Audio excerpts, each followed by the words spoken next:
Hello student, welcome to my channel Aaradhya competition classes. और आज हम पढ़ेंगे क्लास 10th की प्रश्नावली 2.1।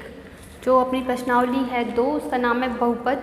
तो क्लास 10th के लिए अगर आपने अभी तक मेरे चैनल को सब्सक्राइब नहीं किया है तो चैनल को सब्सक्राइब कीजिए और ज़्यादा से ज़्यादा शेयर करें अपने मिलने वाले फ्रेंड्स जो भी हैं उन्हें, ताकि वो भी इसका लाभ उठा सकें। तो ये मेरा पहला वीडियो है क्लास 10th के लिए। तो आज देखते हैं, स्टार्टिंग से शुरुआत करते हैं अपन इसकी बेसिक बिल्कुल जीरो लेवल से। कि ये मान के चलो कि आपने अगर 9th क्लास भी ठीक से नहीं पढ़ी है, क्योंकि लास्ट ईयर भी कोरोना के चक्कर में क्लासें बहुत कम चली थी, तो आपको कोई दिक्कत नहीं आएगी। हम यहाँ बेसिक से पढ़ेंगे हर चीज़ को, है ना। तो देखिए प्रश्नावली 2.1 बहुपद की है। बहुपद क्या है? बहुपद बीज गणित की, जो आपने पढ़े होंगे क्लास 6 से ही बीज गणित आ जाती है अपने अलजेब्रा। तो जैसे अंक गणित होती है, अंक गणित में हम अंकों के बारे में पढ़ते हैं, वैसे बीज गणित में अलजेब्रा में हम चर और अचर संख्याओं के बारे में पढ़ते हैं। चर अचर संख्याएं कौन सी होती है स्टार्टिंग से समझ लेते हैं। जैसे कि चर संख्याएं और अचर संख्याएं। तो देखिए चर संख्याएं वो होती है जिनका कोई मान निश्चित नहीं होता, जैसे कि x है, y है, z है। इनके मान कभी निश्चित नहीं होते। किसी सवाल में तो आपको x का मान माइनस में मिलेगा, किसी में प्लस में मिलेगा, कहीं 0, कहीं पे 1000, कुछ भी हो सकता है। तो ऐसे मान जिनके बदलते रहते हैं उन्हें हम चर संख्याएं कहते हैं। और जिनके मान निश्चित होते हैं, जैसे कि 5 है, 25 है, हमेशा 5 5 ही रहेगा। कभी कहीं देखा है 5 बराबर 6 हो, ऐसा नहीं हो सकता, है ना। तो इनका मान हमेशा निश्चित रहता है, इसलिए इन्हें तो हम बोलते हैं अचर संख्याएं। और जिनका मान निश्चित नहीं होता उन्हें हम बोलते हैं चर संख्याएं। अब चर और अचर इन दोनों से मिलकर क्या बनते हैं? बीजीय व्यंजक। क्या बनते हैं? बीजीय व्यंजक, यानी जिसमें चर संख्याएं भी आ जाएं और अचर संख्याएं भी आ जाएं। जैसे कि मैं इन दोनों को जोड़ के मैंने लिख दिया 5x गुणा करके, या फिर जोड़ के भी, यानी प्लस माइनस गुणा या भाग, इन दोनों के बीच में कुछ भी चिन्ह आ सकता है ना। तो उसे हम क्या बोलते हैं? बीजीय व्यंजक बोलते हैं। अब बीजीय व्यंजक से ही क्या बना है? बहुपद बना है। देखो नाम पता चल रहा है बहुपद, जिसमें बहुत सारे पद हो। बीजीय व्यंजक होता है जिसमें मतलब एक ही पद है, जैसे कि ये बीजीय व्यंजक हो गया, है ना। लेकिन बहुपद जैसे कि मैंने लिख दिया x² + 3x + 2, तो ये एक बीजीय व्यंजक के अंदर ही क्या कहलाएगा? बहुपद कहलाएगा। यानी इस बहुपद में कितने बीजीय व्यंजक हैं अपने पास? 1 2 3, ठीक है। या फिर आपसे पूछ सकते हैं कितने पद हैं, तो इसमें 3 पद है। कितने पद है?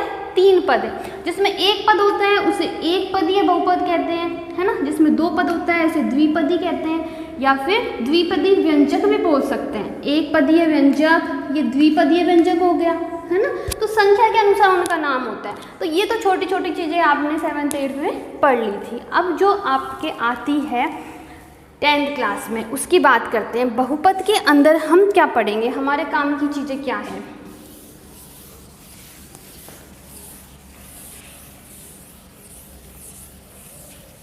देखिए बहुपद में आपने एक 8th क्लास और 9th में एक शून्यक शब्द सुना होगा। शून्यक क्या होता है? शून्यक, देखिए किसी भी बहुपद का वह मान जिस पर वह बहुपद का मान क्या हो जाए? 0 हो जाए, उसे उसका शून्यक कहते हैं। जैसे कि एक रेखीय बहुपद है। अब बहुपद भी देखिए घात के अनुसार उनके अलग अलग नाम होते हैं, इसके बारे में बाद में बात करूंगी। पहले बहुपद समझा देती हूँ आपको कि बहुपद की वो तो पद के आधार पर था, 1 पद, 2 पद या 3 पद। अब घातों के अनुसार अलग नाम होता है। जैसे यदि एक घात है, जैसे कि 3x + 5 है, यहाँ पर x की घात क्या है? 1, तो इसे हम बोलते हैं रैखिक बहुपद। क्या बोलते हैं? रैखिक बहुपद, यानी जिसमें x की मतलब x की जगह कुछ भी हो सकता है, y भी हो सकता है, z भी हो सकता है, चर की घात 1 हो, उसे हम क्या बोलेंगे? रैखिक बहुपद बोलते हैं। जहाँ पर x की घात 2 हो, जैसे कि बेसिक ले तो ax² + bx + c, इस रूप में कोई भी बहुपद हो सकता है। तो इसमें x की अधिकतम घात क्या है? 2 है, तो इसे हम बोलते हैं द्विघात बहुपद। ये भी हम 8th 9th में पढ़ चुके हैं, पर अपन दोबारा रिवाइज कर लेते हैं। तो इसे हम द्विघात बहुपद बोलते हैं। ऐसे जिसमें अधिकतम घात 3 हो उसे हम त्रिघात बहुपद बोलते हैं। जैसे कि ax की घात 3 plus bx square plus cx plus d बराबर, मतलब इतना ही मान लो एक बहुपद है। तो इसमें x की अधिकतम घात कितनी है? 3 है, तो इसे हम क्या बोल देंगे? त्रिघात बहुपद। तो इस प्रकार से घातों के आधार पर भी इनके नाम अलग अलग दिए हैं। अब देखिए, शून्यक हमने पढ़ा था कि मान लो एक रैखिक बहुपद है, जैसे कि ये 3x प्लस 5 एक रैखिक बहुपद है। तो शून्यक का मतलब ये होता था कि इसमें x का ऐसा कुछ मान रखो कि इस पूरे बहुपद का मान शून्य हो जाए, यही होता था शून्यक का मान। तो हम पहले इसमें 1 रख के देखते थे, फिर -1 रख के देखते थे, फिर 0 रखते थे, फिर +2 -2 +3 -3, इस तरीके से हम रख के देखते थे कि किस पर इसका मान शून्य होता है। ठीक है। दूसरा तरीका क्या था कि इस आप बहुपद का मान ही 0 मान लो, इस बहुपद का मान ही क्या मान लो? पूरा 0 है, और आप पक्षांतरण से x का मान निकालो। जैसे हम पक्षांतरण करते हैं तो ये तो यहाँ पे जाके हो गए -5 और ये बटे में 3 आ गए। तो x का मान क्या मिला हमको यहाँ पर? -5/3। तो -5/3 क्या है? इसका शून्यक है। इस बहुपद का -5/3 क्या है? एक शून्यक कहलाता है। तो रैखिक बहुपद में हमेशा, क्योंकि उसमें x की घात 1 होती है, इसलिए उसका शून्यक भी 1 ही होता है, यानी x का मान भी 1 ही होता है। तो ये बात दिमाग में रखनी है कि रैखिक बहुपद में x का 1 ही मान होता है, मतलब उसके शून्यक का मान भी 1 ही होता है। अब बात आती है द्विघात बहुपद की, क्योंकि द्विघात बहुपद में x की घातें 2 हैं, तो उसमें x के मान भी 2 होंगे, मतलब उसके शून्यक भी 2 होंगे। जैसे हम कोई एग्जाम्पल लेते हैं, x² - 3x - 4, ठीक है, ये एक द्विघात बहुपद है। तो इसको सरल कैसे करते थे हम? गुणनखंड करके फैक्टर करते थे, अपन 8th में पढ़े हैं। जैसे कि इसके अपन इस तरीके से फैक्टर करेंगे कि गुणा करने पर तो मिले हमको 4 और यहाँ माइनस है, इसका मतलब वो जो 2 संख्याएं हैं उनका अंतर। माइनस का मतलब होता था अंतर, यदि प्लस होता तो इसका मतलब जोड़ने पर। तो ऐसी संख्याएं कि उनका अंतर तो हो 3, अंतर कितना हो? 3 हो, और गुणा करने पर क्या है? 4। तो ऐसी संख्या हम देखते हैं 4 एकम 4, तो गुणा करने पर तो मिले 4 और उनका अंतर 4 में से 1 गए तो 3। लेकिन अब प्लस माइनस का ध्यान रखना पड़ेगा, माइनस के 3 आने चाहिए, घटाने पर माइनस के 3 आने चाहिए। इसका मतलब माइनस के तो 4 कर लो, प्लस का 1 कर लो, तो -4 में से +1 गए तो -3, ऐसे -4 और ये +1, तो गुणा करने पर क्या आ जाएगा? -4 आ जाएंगे ना, सेम। तो अब देखिए इसके फैक्टर हमने कर लिए, तो x², 2 फैक्टर -4x और प्लस का x, ठीक है। इसमें x ही लेंगे, ये तो अपन ने सिर्फ संख्याओं के बारे में सोचा था, है ना, बाकी उसमें x तो आएगा साथ के साथ में, -4x में से 1x जाएगा, जब भी तो -3x बचेंगे, है ना। फिर -4, अब 2 के जोड़े बनाएंगे, इन दोनों में से x कॉमन आ गया, तो क्या बचेगा यहाँ पर कॉमन में? x और ये -4। फिर देखिए इन दोनों में से कुछ भी कॉमन नहीं आ रहा, मतलब प्लस का 1 ले लो, तो अंदर क्या बच जाएगा? x -4। अब देखिए दोनों सेम है, तो x -4 और एक बार बाहर क्या बचा? x + 1। अब देखिए, अब इनके इक्वल 0 मान लेंगे कि x -4 बराबर 0 और x + 1 बराबर 0। तो यहाँ से तो हमको x का मान मिला, -4 का पक्षांतरण किया तो 4, और यहाँ से x का मान मिला -1, यानी हमको x के 2 मान मिल गए, एक तो x बराबर 4 और एक x बराबर -1, यानी द्विघात बहुपद में हमेशा x के 2 मान होते हैं, मतलब इसके 2 शून्यक होते हैं।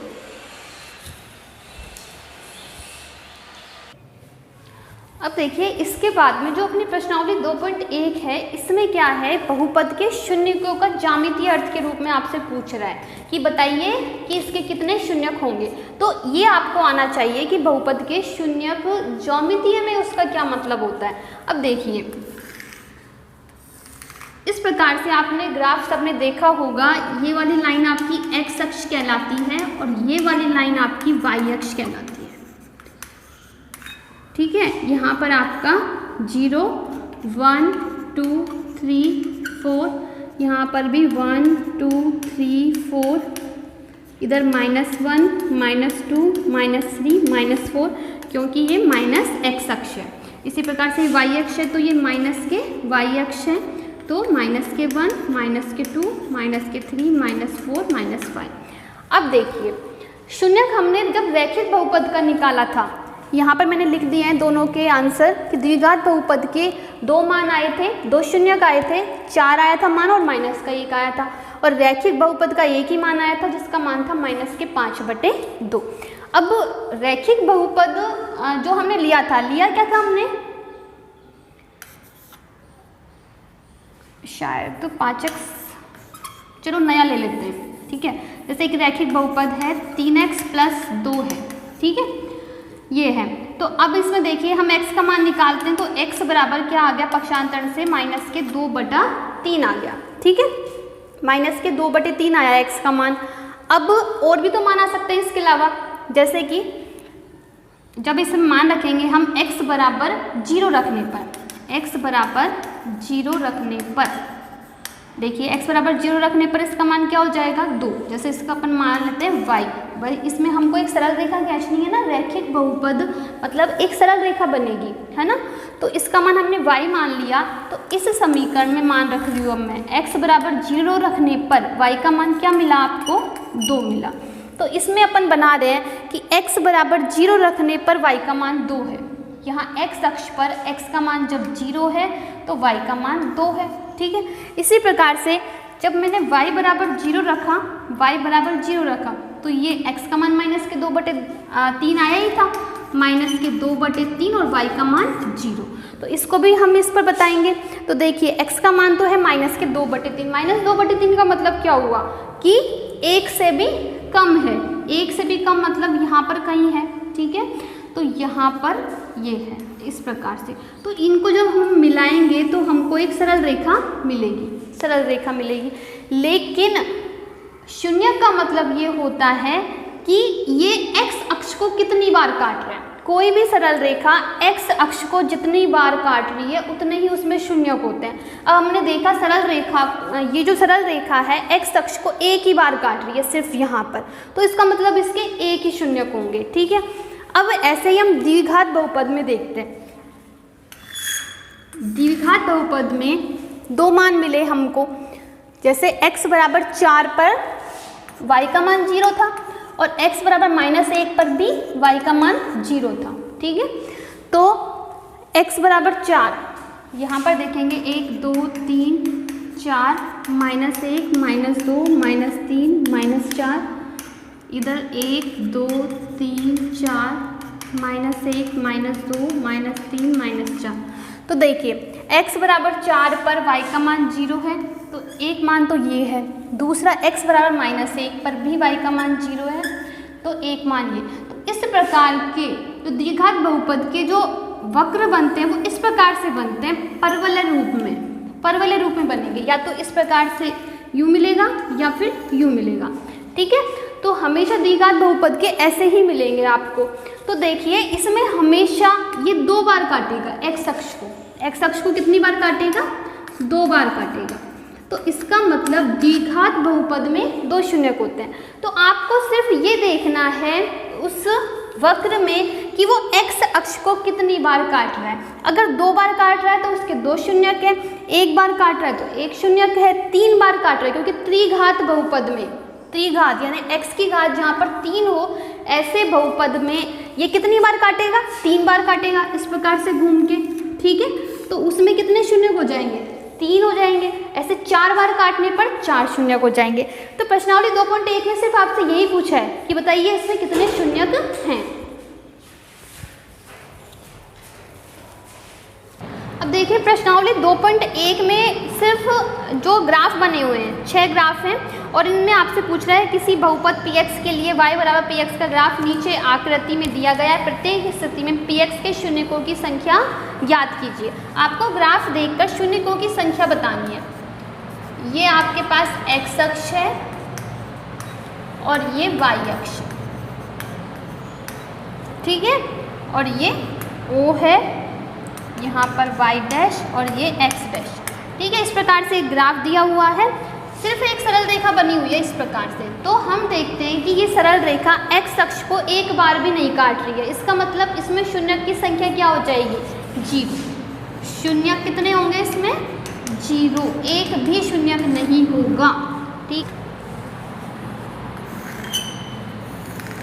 इसी प्रकार से दूसरा ग्राफ बना हुआ है इस प्रकार से, ये x अक्ष है और ये y अक्ष, ये इस प्रकार से एक वक्र बना हुआ है।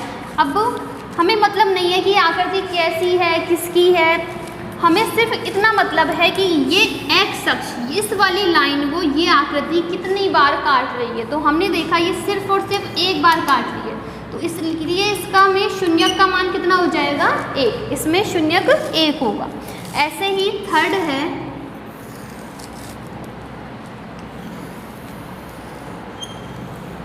ये इस प्रकार का ग्राफ, ये x अक्ष है और ये y अक्ष।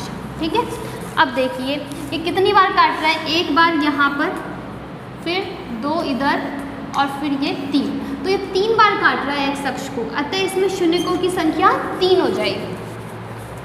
अब देखिए फोर्थ में, यहाँ पर हम ग्राफ में देखते हैं तो ये जो वक्र है ये इस x अक्ष को 2 बार काट रहा है, एक यहाँ पर और एक यहाँ पर, अतः इसमें शून्यकों की संख्या कितनी हो जाएगी?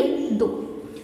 नेक्स्ट ग्राफ में देखिए ये जो वक्र है एक बार तो इधर काट रहा है x अक्ष को, 2 यहाँ पर, फिर घूमकर यहाँ आ गया तो 3 बार यहाँ और ये नंबर 4, तो ये 4 बार काट रहा है, अतः इसमें शून्यकों की संख्या हो जाएगी 4। इसी प्रकार से नेक्स्ट में देखिए एक यहाँ पर ये इसको स्पर्श कर रहा है, स्पर्श करने का मतलब यहाँ पर मान है y बराबर 0 पर x का कोई मान दिया हुआ है। ठीक है, तो इसका मतलब ये भी एक शून्यक है, तो 2 तो यहाँ हो गया, इसके बाद 3 नंबर यहाँ हो गया, तो इसमें शून्यकों की संख्या हो जाएगी 3।